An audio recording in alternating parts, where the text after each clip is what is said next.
After serving nearly a full term as one of our two state senators, Kyrsten Sinema visited Graham County for the first time on Tuesday for what one could equate to a quick stop to gas up her plane.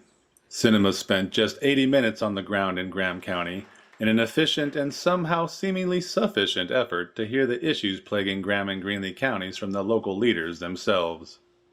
The roundtable discussion was hosted by Ponderosa Aviation at the Safford Regional Airport and included various leaders from Graham and Greenlee counties and various municipalities.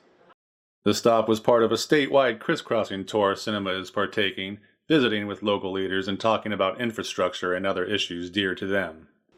In her opening, Sinema spoke about the infrastructure investment and jobs law she and Arizona's other senator, Mark Kelly, helped shape. I just want you to know how much I appreciate all of the work that you do to protect rural Arizona. It means a lot to me. I'm really grateful to have this opportunity to hear from all of you about the needs of your communities and how my team can better assist each of your communities in accessing federal benefits. I want to make sure that you all know that I am working hard to deliver for Eastern Arizona. I appreciate you taking the time to tell me about what's happening in the towns and cities throughout Arizona and how our office can help you at the federal level. You all know last year I wrote and negotiated the bipartisan infrastructure law. A big part of my goal in working on that law last year was to ensure that federal investments that we've secured were targeting communities in every part of our state to make sure the big guys didn't get all the money. I want to make sure that communities that power Arizona, from small to large, from east to west, north to south, every community gets its fair share.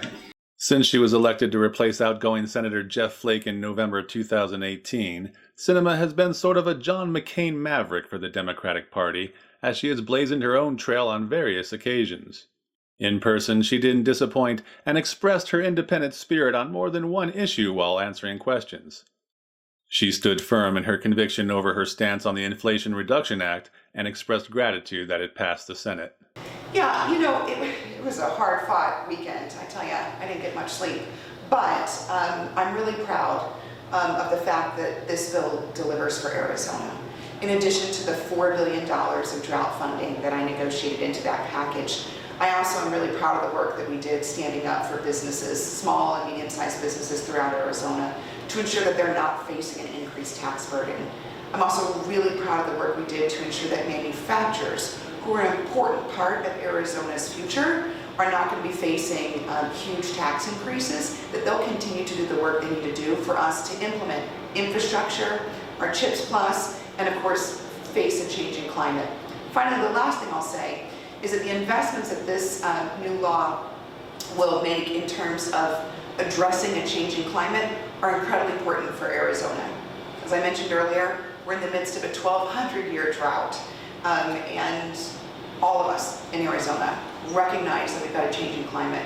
We also live in the most beautiful state in the nation, and so I want to make sure that we're doing everything we can, from technology to smart investments, to developing efficiencies, to make sure that Arizona is a hospitable place to live 100 years from now. And that's what this bill is going to help us do.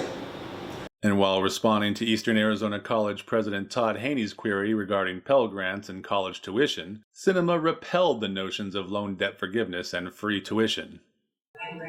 You know, I'll go off on a riff for just 1 second. The proposals that you're hearing kind of from the left about let's just make college free, it doesn't make any sense. Because what you're doing is you're saying to wealthy kids, it's free for you. That makes no sense, right? If they can afford it, their families can afford it. It makes more sense to say to people who are working class, we're going to help you get this access to education. And whether it's a certificate program that they're getting through community college, right? Whether they're learning to be a welder or a plumber, or whether they're learning to be a nurse assistant, or whether they're hoping to transfer to a 4-year college. Community college is a great place to get that training, whether it's technical training or whether it's academic or traditional academic training. But it makes no sense to say we're going to forgive the loans that people who can afford to pay it. Absolutely. And it doesn't actually do anything to solve the underlying issue, which is really okay. Yeah, I can talk about that all day. It makes me so upset. Throwing money to the wrong places. I spoke to Senator Kelly last year. As soon as she completed her stop at the Safford airport, Sinema boarded her plane for Tucson and she was off like a light switch. Reporting from Safford for the Gila Herald, I'm John Johnson.